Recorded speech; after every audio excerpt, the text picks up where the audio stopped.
So at the end of 2024, I did a video, which I don't think it got any views at all, which makes sense. It wasn't the best kind of video, but I made predictions on who I thought were going to be champions by the end of 2025 in the men's divisions and in the women's divisions. I didn't do too great on the picks, but also in my defense, four of them were not really my fault. And let me explain that. So in women's strawweight, I had Whaley becoming champion, or staying champion, that is. Um, did not foresee her moving up at all. We did not know that she was moving up at the time. That one's not my fault. The other one that wasn't my fault was Pantoja losing in his most recent title defense attempt by severely dislocating his elbow. I had Pantoja retaining the title. I had him winning against Van. He probably would have won against Van, but we didn't see that freak injury happening and Joshua Van becoming the champion as result of that. We also didn't know for sure if Ilya Topuria was moving up from featherweight to lightweight, so I had Ilya retaining at featherweight, didn't really see him moving up. Also, Islam Makhachev, at lightweight, I had him as the champion till the end of 2025. We also didn't know if he was going to move up for sure. It was a 50-50 shot at the time, because at the time we had Bilal Muhammad and Shavkat Rakhmonov scheduled to fight for the welterweight title, and it was a matter of who won, and eventually it was Bilal versus JDM. So it was a 50-50 shot as to if Bilal stayed champion, then Islam would move up. But if Shavkat and later JDM became champion, then Islam would move up. And that's exactly what happened. So that one I can't really say is all my fault either. So in the other divisions that I had picks in that weren't plagued by injury or people moving up when we didn't know they were going to move up, for women's flyweight, I feel really stupid looking back at that video. I had Manon Fiorot becoming champion at the end of 2025, in which I later changed my pick to Valentina Shevchenko when the fight did roll around. So I kind of feel silly for that one. I also had Kayla Harrison becoming the champion at the end of 2025. I got that one right. Bantamweight, I had Umar Nurmagomedov becoming champion.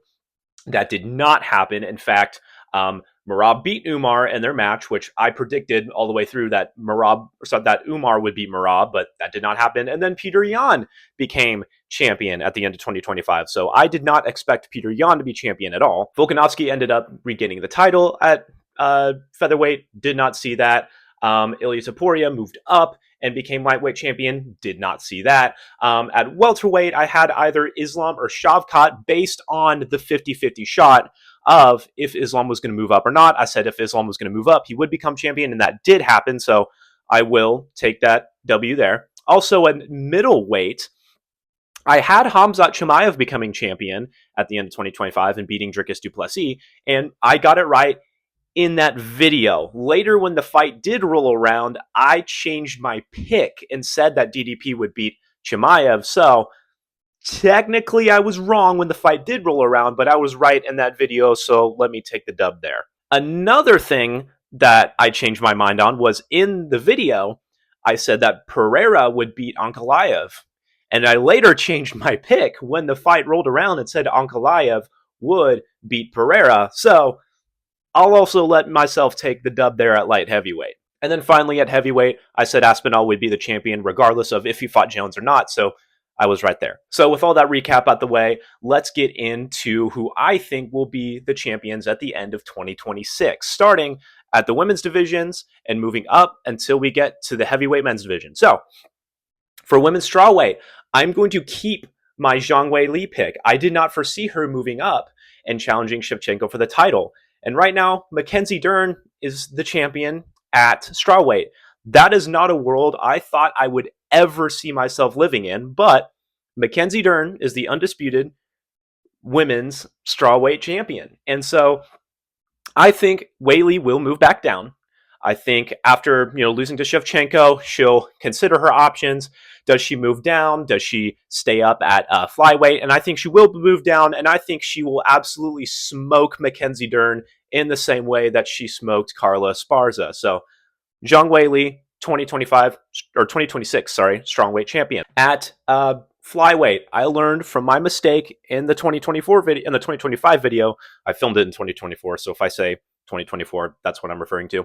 I learned from my mistake there, and Shevchenko is going to stay the champion. I think Natalia Silva will be a tough fight, and I think will be her only fight this year. But I think she just has Natalia Silva outmatched, and I do think she does retire with the belts, and she'll retire decently soon. She's 37. She's getting up there in age. She's past her prime, but she's still on top, and she's still beating legit contenders. And she beat the champion in the division below in Zhang Wei Li. So I think she beats Natalia Silva by decision in a close fight, but she'll stay champion. And at women's bantamweight, I do still think Kayla Harrison will retain the title. I am worried for Harrison in that I'm concerned that she is going to miss weight one of these times. Her weight cuts are very scary, and she's made her weight every single time.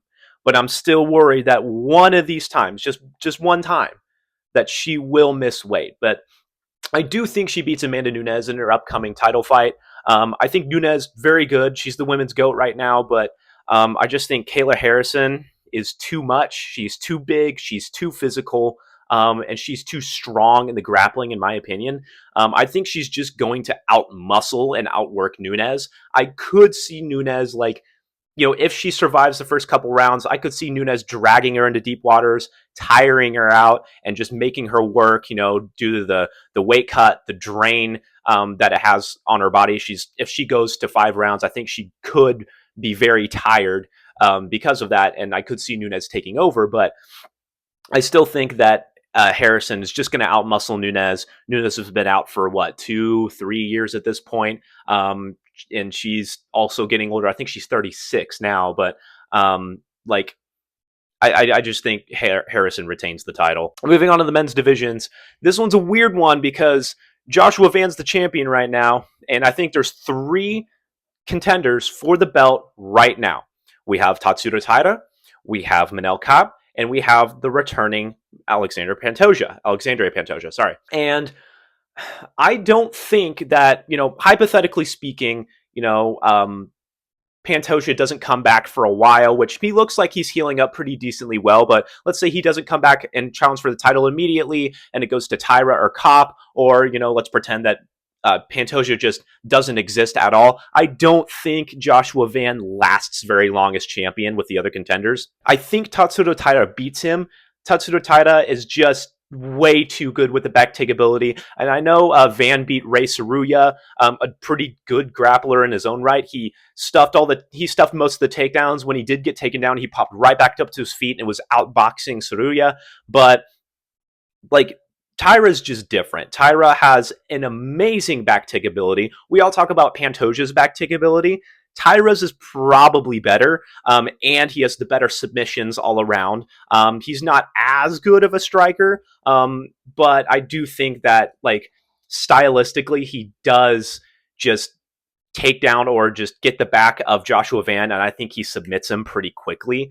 So I think Taira would beat Joshua Van. I think Joshua Van could beat Manel Kape. I'm not entirely sure on that. I'd have to think about Van versus Kape a lot more than I am right now in order to definitively say who I think would win, but I could see either of those guys winning. I could see, they're both very high volume pressure boxers. I think Kape has slightly more power, but man, I don't know. I'd have to think about that more. And if Pantoja comes back, I do think he beats Joshua Van pretty definitively. So I'm going to say that Pantoja comes back, and I think he beats Joshua Van to retain the title. He definitely beats Manel Kape. And for Pantoja versus Taira, I'm not sure how that plays out. I think that would be a very close fight. I think Pantoja could beat Taira, though, but I do see Taira being able to beat Pantoja, especially with the grappling, how much more just technical he is. And I know Pantoja is a very technical grappler in his own right, but I think that Taira is a little bit more technical than him, but I still think Pantoja beats everybody else there. So I'm going to go on a bit of a gamble on this one and say that Pantoja still is the champion by the end of 2026. Moving on to bantamweight. I never thought that Peter Yan would beat Merab Dvalishvili like he did. I never thought he would beat him, period, based on how the first fight went. But I never thought not only that he would beat Merab, but that he would just smoke Merab. He would decimate Merab. I mean, it wasn't like a decimation, but he like dominated Merab throughout the whole fight. Stuffed the takedowns, got right back up when he did get taken down a couple times, pieced him up through the whole fight, and even got his own takedowns in on Merab. And so I think that he beats Merab in a rematch. I think he beats O'Malley in a rematch as well. I think he also could beat Umar. I think Umar has a decent chance at beating Peter Yan, but I do think that Peter Yan has the skill set to beat Umar. Umar's pretty decent, pretty solid on the feet, but I think Yan is just better on the feet. Umar's very good in the grappling, but I don't think he's good enough in the grappling to dominate Yan completely on the ground, which is what I think he needs in order to beat Peter Yan. I think he needs to be able to consistently take him down, consistently hold him there, consistently prevent the scrambles and the get-ups, and I just don't know that he can do that to Peter Yan. So I have Peter Yan and still bantamweight champion at the end of 2026. Moving on to featherweight. This one's a tough one. I think Volk retains. I'm going to say Volk retains the championship, and I hope and pray that he does. And I hope and pray mainly that Diego Lopez does not beat him in a rematch. Very undeserved rematch. I can get into ranting about that in a different video, but I could see him being able to put away Volk. You know, Volk's only getting older from here. He can only get slower from here. It's just human anatomy, right? It has nothing to do with Volk being washed. It has nothing to do with Volk, quote, not having a chin, which I discussed that topic in my last video if you want to go check that out. But yeah, Volk can only get older and slower from here. Diego Lopez can only get better from here. He's still young, but I'm going to go on a bit of a gamble, and I am going to say that Volk retains the title. So for lightweight, this one's a weird one because of the situation we have going on. So Ilia Topuria is sidelined right now due to his whole divorce thing. He's kind of alluded to maybe I'll stay champion, maybe I'll vacate, I'm not sure, but he hasn't vacated yet. This feels eerily similar to when he said, I might vacate, I might not, when he was at featherweight. So I am kind of scared that he's going to vacate the lightweight title. We have the interim title on the line with Justin Gaethje and Paddy Pimblett. I think Paddy Pimblett beats Justin Gaethje. I think, if it's just on the feet, Paddy stands no chance. Gaethje knocks him out. But I think it's going to go to the ground, and I think Paddy's going to either TKO him or submit him. Justin is a complete spaz on the ground when it comes to jiu-jitsu.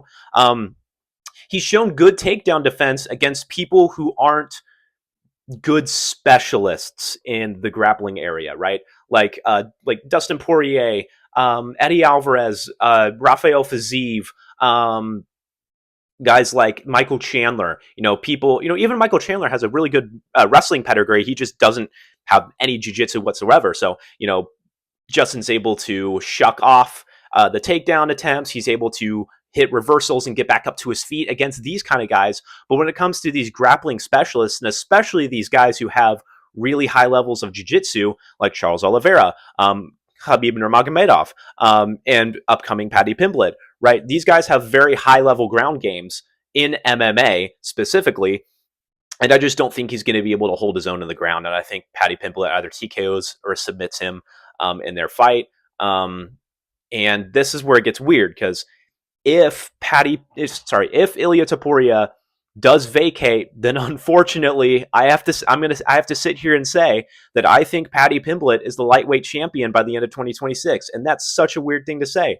And notice how I have not mentioned Arman Tsarukyan yet. I still think that the UFC will continue to just sideline Arman as long as they can. I think Arman beats everyone else at lightweight. I think he easily beats Justin Gaethje. I think he beats Paddy Pimblett as well. And I think that Ilia beats Arman as well. And I do think that Ilia beats Paddy Pimblett. So in a scenario where Ilia stays lightweight champion, he does not vacate, then I say Ilia is the champion by the end of 2026. I want to also say Arman if Ilya vacates, but I do think the UFC will continue to just sideline him and punish him for, how dare you, screw up the Makachev card, which I understand that, but at some point you got to give him a shot. He's proven, he's dangerous, he's good, he's not a Movsar Evloev, right? He's actually entertaining. But yeah, so I'm going to say Ilya, but I am really scared that he vacates. And if he vacates, I'm going to take a gamble and say that the UFC sidelines Arman again, and that Paddy Pimblett is the champion. And at the very least, Paddy Pimblett wins the title initially before Arman beats him if Arman comes back. So, weird situation. Anyways, on to welterweight. At welterweight, I do have Islam retaining the title. I do think he only has like 1 or 2 fights left. I think he only fights once this year. Once or twice this year. He either defends against Usman, which I really hope that does not happen. I really, really, really, really hope he does not defend against Usman. Usman is not currently ranked in the top 5. He has not beat anyone in the top 5 recently. And there are other deserving contenders ahead of him. There's Ian Gary, there's Carlos Prates, there's Michael Morales. All 3 of those guys are much more deserving than Kamaru Usman. So I say you give the title shot to one of those guys, possibly Michael Morales. Either way, I think Islam Makhachev beats any and all of those guys. There are some scary matchups for him. I think Prates is a little bit scary. I think Michael Morales poses a scary like power and size threat, but I think Makhachev can outgrapple Morales. I think he does beat Ian Gary in a close fight as well. I think all of these are decently close fights. I don't think it's going to be any kind of wash in the way that him versus Jack Della Maddalena was. Maybe he washes out Carlos Prates in that way, but he was going to have to avoid that long power that Prates has. But either way, I think he stays champion by the end of 2026. For middleweight, Chimaev, pretty easy for me. I don't see anyone else beating Chimaev at all at middleweight. Nasruddin Imavov. You think Imavov beats him? You think Brendan Allen can beat him? No. Fluffy Hernandez? No. It's just I don't think that happens. I don't think anyone's beating Chimaev anytime soon. Kind of similar to Islam Makhachev, except even with Islam down at welterweight, I do think there are some scary matchups for him. I do think there are some concerning matchups for him where I could absolutely see some of these guys beating him. I could see, Prates just landing one shot and putting Makhachev out. I could see that happening. I don't think it's going to happen, but I could see it happening. Whereas at middleweight, I don't see anyone standing any sort of chance against Chimaev. Like, who knocks out Chimaev? Who flash knockouts Chimaev at middleweight right now? That's a top contender. No one. I don't think anyone at middleweight has that kind of power, that kind of threat right now. And I don't think anyone can just pull off a submission against Chimaev. That's not going to happen. So pretty easy for me. Chimaev, middleweight champion, 2026. There it is. Light heavyweight, I do think Pereira is going to stay champion. I know there's talks of him possibly vacating, which really silly, dude. You just won the title back. Don't vacate. Come on, get one more defense against Carlos Ulberg. I know there's been a recent rumor that Carlos Ulberg and Yuri Prochazka are in the works to fight sometime soon. If they fight, I think Yuri beats Ulberg. It's close. Ulberg has power. He has actually really good boxing. I think Yuri could outlast him and beat him. Pereira beats Yuri in a trilogy, which that would be a crazy trilogy to see, of a fighter losing 2 times, and then they get a trilogy again. Yuri loses again. And then if Pereira fights Ulberg, I think he does beat Ulberg as well. And I think it's pretty easy for me. If they do an Ankh rematch, if Ankh gets back to the title, I do see him being Ankalaev again. So I think it's pretty easy for me as well if Pereira doesn't move up. Finally, for heavyweight, I have Tom Aspinall retaining the championship. I know what happened in the first fight versus Ciryl Gane. Gane was having a lot of success, but Aspinall was having success as well. I know his nose got busted up, and that's the whole story that everyone talks about of the fight. It's like, oh, Gane was just piecing up Aspinall and smacking him around the octagon. That's not really what happened. Yeah, he busted up his nose a little bit, but also Aspinall was landing his own shots, and also it was just less than a round of a fight, right? Keep that in mind. It's not like Gon was smacking him up for 5 rounds before the eye poke. He was smacking him around for almost a round before the eye poke, right? That doesn't tell the whole story. And I do think Aspinall will come back stronger. He will beat Cyril Gane. And once he does beat Cyril Gane, there's no one else in the division that beats him at all. Waldo Cortez Acosta does not beat him. Volkov does not beat him in a rematch. Gielton Almeida is already out of the picture. He's already beat Pavlovich. He's already beat Blades. No one else beats him. If Pereira moves up to heavyweight, I do also think that Aspinall beats Pereira as well. I think it's pretty simple. No one else beats Aspinall. So yeah, thanks for watching. We'll see if these picks are accurate by the end of the year. My last year's picks were not the most accurate. I had a few that were accurate that I took gambles on, but there were also like 4 of them that weren't my fault. So let's hope and pray that no one just randomly decides to move up Ilya Taporia and just ruin all my picks. So thanks for watching. See you in the next one.